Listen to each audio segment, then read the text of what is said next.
Congratulations! You've just been classified as merchandise. You're standing on a beach somewhere along the coast of Spain or Italy or maybe southern France, and the last thing you remember before the nets and the ropes is thinking you were safe because your town had walls. Walls don't matter when raiders row ashore at 3 in the morning during harvest season when half the men are in the fields. You're valuable now, not as a person, as a transferable asset with a fluctuating market price that you'll never be told, but that everyone around you is constantly calculating.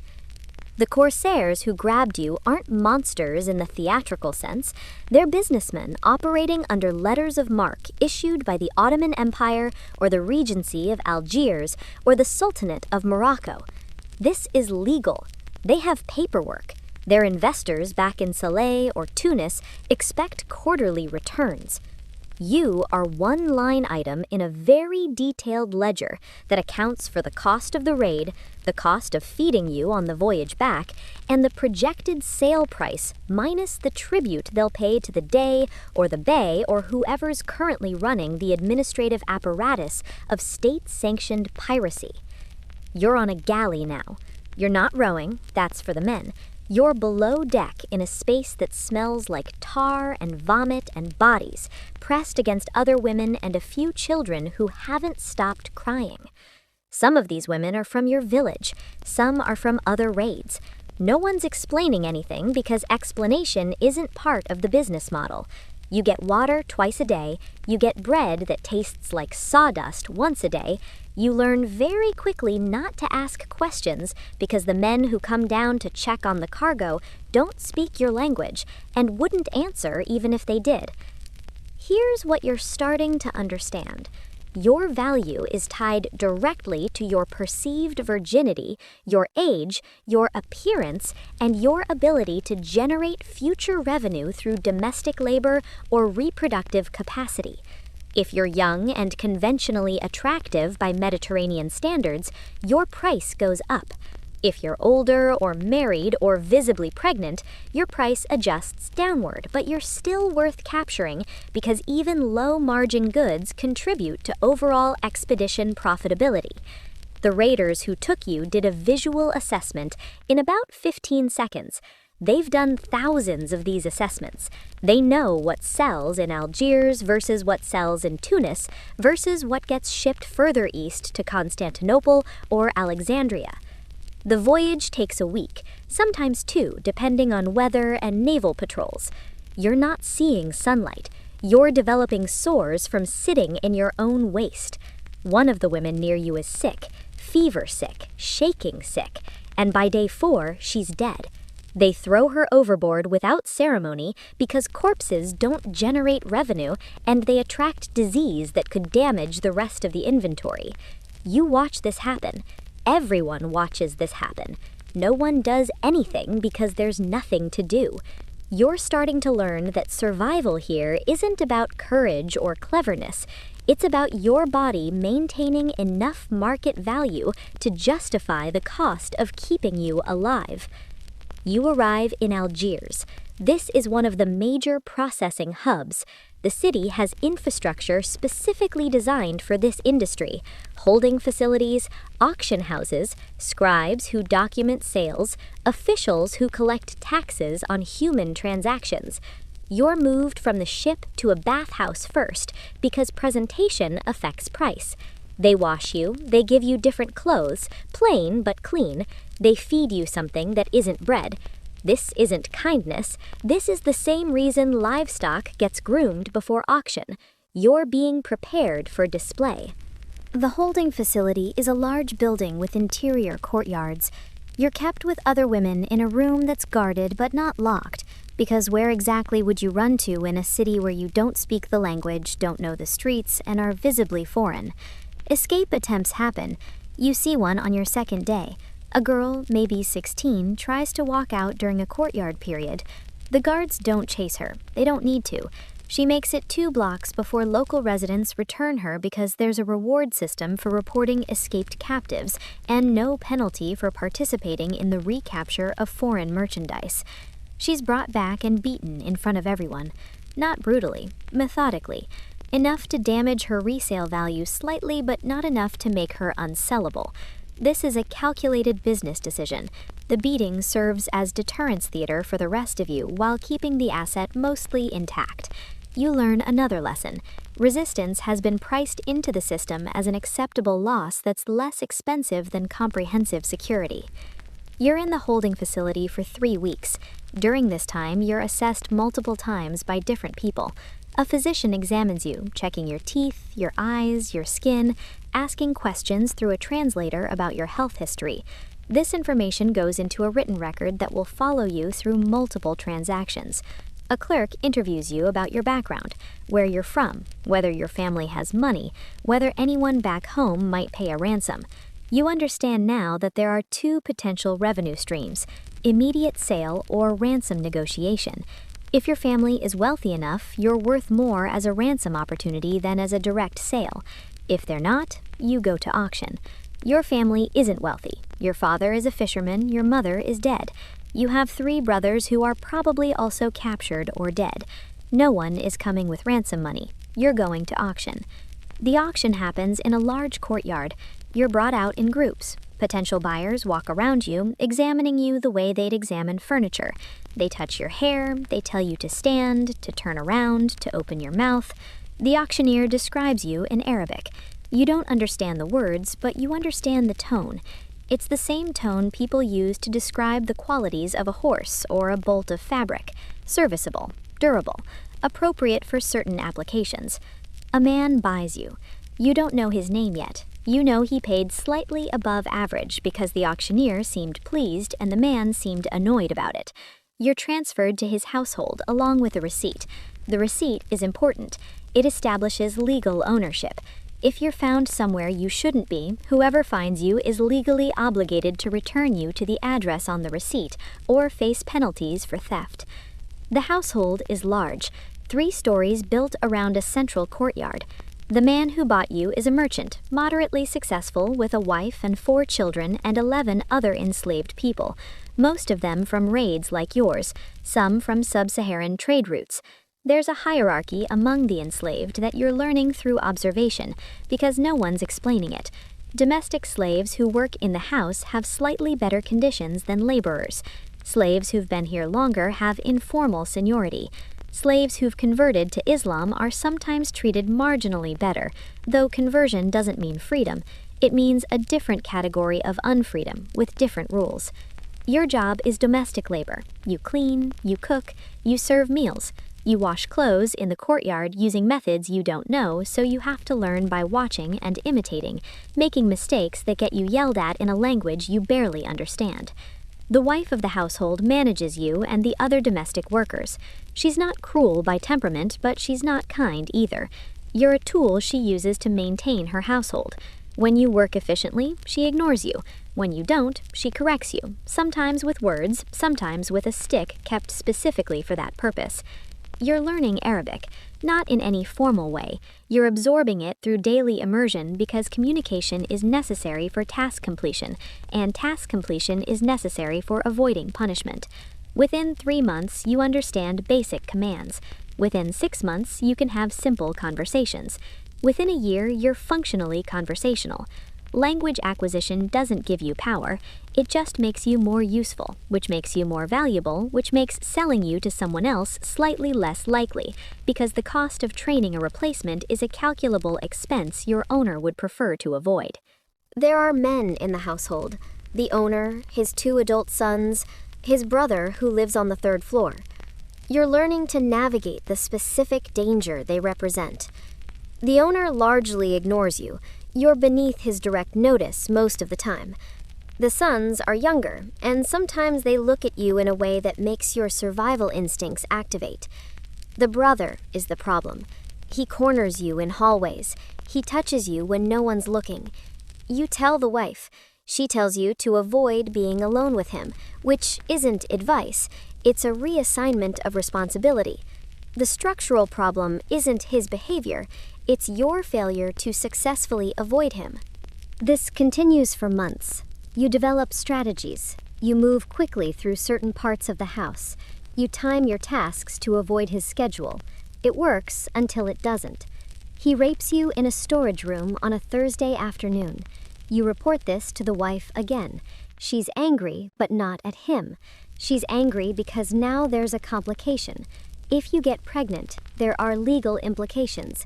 If you're pregnant with a Muslim man's child, that child has rights under Islamic law. The child would be free.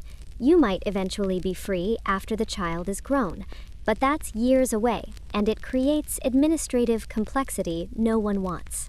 She gives you something to drink. You don't know what it is. You're violently sick for 2 days. You don't get pregnant.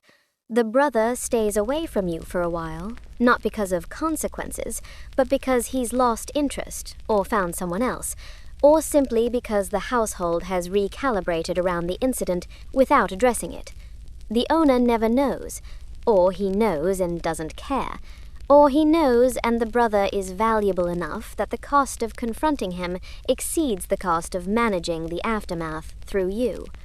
You're starting to understand something fundamental. The law provides certain protections in theory, but enforcement is discretionary and expensive and socially complicated. You could theoretically bring a complaint to a qadi, an Islamic judge, but you're a Christian slave and the brother is a free Muslim man, and witnesses are required, and those witnesses would need to be willing to testify against a free man on behalf of a slave, which involves social costs they have no reason to absorb. The legal system is available to you the way a library is available to someone who can't read. Technically accessible, functionally useless. Years pass. You're still in the same household. You're in your mid-20s now. You've been enslaved for 7 years. You've watched other slaves come and go. Some get sold. Some die from disease or work injuries. One escapes, and you never find out what happens to him, but you notice the household becomes slightly more security conscious afterward, which means he probably didn't make it. 2 others convert to Islam, and their conditions improve marginally. They try to convince you to convert. It's practical advice. Conversion sometimes leads to manumission, especially for women who marry Muslim men or bear Muslim children. You think about it. Conversion isn't about belief, it's about category management, changing your legal classification to access different rules. But even converted slaves often remain enslaved, and marriage to a free man doesn't guarantee freedom. You could convert and marry and still be classified as property, just property with different paperwork. You don't convert, not because of faith exactly, because you've already lost everything else, and the internal landscape of your beliefs is the only territory no one's successfully occupied yet. The wife dies. Illness, sudden, 3 days from healthy to dead. This creates household instability. The owner's adult sons start making decisions about asset allocation. They're dividing up their father's property while he's still alive, which tells you he's probably dying too, though no one's announced this officially. Your inventory in an estate settlement. The older son takes the house, the younger son takes you and 4 other slaves as part of his portion. You're moved to a different household, smaller. The younger son is married with 2 young children.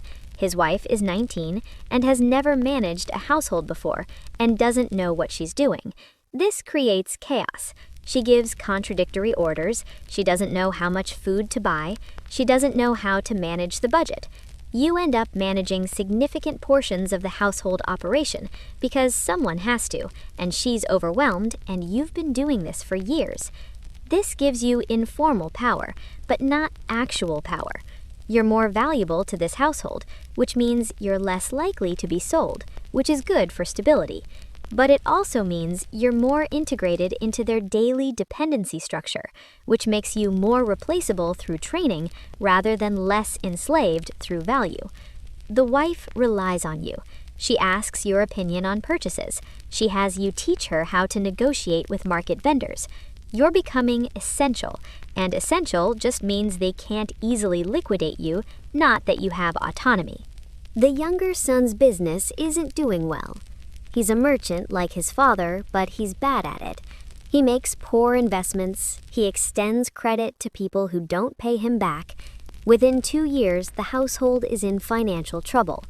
You can see it in the quality of food that declines, in repairs that don't get made, in the way he starts avoiding certain creditors. You know what's coming before it arrives because you've heard stories from other slaves. When free people have financial problems, they liquidate assets. You're an asset. You're sold to cover debts. The new owner is a different kind of merchant, wealthier, older. He has a larger household with more slaves and a more rigid hierarchy. You're starting over at the bottom of an established system. The other slaves don't trust you. You're new. You might be a spy or a troublemaker, or just competition for limited resources like better sleeping spaces or less dangerous work assignments. You have to prove yourself reliable all over again. This household operates more efficiently, but also more brutally. Punishment for errors is swift and public.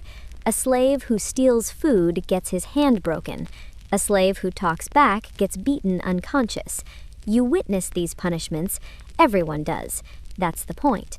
You learn to be invisible, to complete tasks correctly, to never draw attention. Invisibility becomes survival strategy. You're also getting older. You're 30 now. You've been enslaved for 12 years. Your body is wearing down from constant labor. Your hands are scarred. Your back hurts all the time. You're developing the same chronic cough several other slaves have.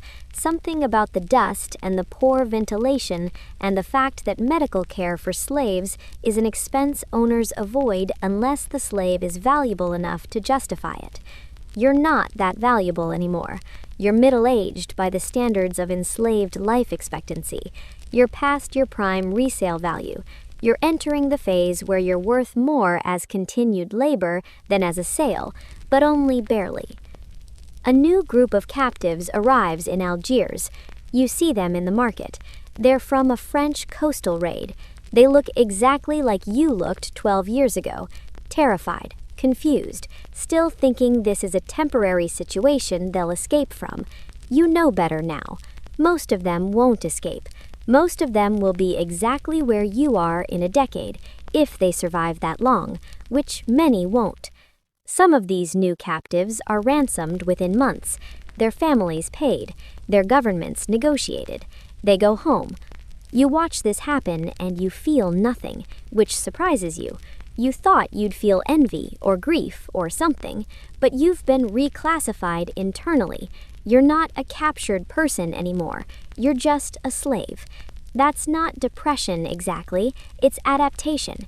Your brain has accepted the category because fighting the category for 12 years while remaining in the category is unsustainable. There are redemptionist missionaries who operate in Algiers, Mercedarians and Trinitarians, Catholic orders dedicated to ransoming Christian slaves. They show up periodically with money raised in Europe. They negotiate bulk releases. You're never on their lists. Your family has no money, and your village probably doesn't remember you. You're not a priority case. The missionaries focus on recent captures, on people with families actively petitioning for their release, on captives whose freedom will generate publicity that encourages more donations. Your old inventory. You've been here too long. Ransoming you doesn't make strategic sense for organizations operating on limited budgets. One of the other slaves tells you about a legal mechanism called mukataba, a contract where a slave can purchase their own freedom through installment payments. It's permitted under Islamic law. You'd need to negotiate a price with your owner, then earn money somehow to pay it down over time. Some slaves do this through side work, through tips, through saving tiny amounts over years. You do the math in your head. Your current market value is maybe 400 pieces of 8. You'd need to earn that while also surviving on no money for food or housing, since those are costs you already generate for your owner. The numbers don't work. Even if you could earn money, which you can't because you're not in a position that generates tips or allows side work, the timeline would be decades. You'd be dead before you paid it off. You're 34 when the plague comes through. It's not the first plague you've lived through, but it's the worst. The household loses 3 slaves in 2 weeks. The owner's wife gets sick but recovers. You get sick. You're delirious for days. You expect to die because most people with these symptoms die. You don't die. You recover. You're weaker afterward. The cough that was chronic before is worse now. You're losing weight you can't afford to lose. The owner sells you, not because you did anything wrong, because you're no longer economically efficient. Your labor output has declined below your maintenance costs. He sells you to a woman who runs a bathhouse, a hammam that serves middle-class women. The work is different, less varied. You haul water, you maintain fires, you clean. The bathhouse owner is practical. She works you as hard as your diminished capacity allows. When you can't keep up anymore, she'll sell you to someone who needs even cheaper labor, probably someone who runs a workshop or a tannery, where life expectancy is measured in months. You're 37. You've been enslaved for 22 years. You're developing cataracts. Your cough is constant. You're in pain most of the time. The bathhouse owner feeds you less because you're producing less. You're approaching the phase where you're not worth reselling. You're approaching disposal. There's a hospital in Algiers for slaves who are too sick to work. It's run by the state because dead slaves in the streets create sanitation problems. The hospital keeps you alive at minimum cost until you either recover enough to be sold back into labor or you die, whichever happens first. Most people die. You know this because slaves who go to the hospital don't come back. You collapse while carrying water. The bathhouse owner has you taken to the hospital. You're in a long room with 50 other people, most of them coughing, most of them dying. There's a physician who checks on patients once a day. There's gruel twice a day. There's no treatment beyond rest and minimal food because treatment costs money and you're past the point where investment makes economic sense. You die on a Tuesday. You're 38. No one records your name. The hospital records you as Christian female, approximately 40, respiratory failure. You're buried in an unmarked grave outside the city walls in an area designated for dead slaves and criminals. There's no ceremony. The grave diggers are doing their job. You're their job. Back in the bathhouse, the owner purchases a replacement within a week. Younger, healthier, more productive. The transition is seamless. The bathhouse doesn't miss a day of operation. No one mentions you. Why would they? You were a depreciating asset that reached end of life cycle. That's not tragedy, that's inventory management.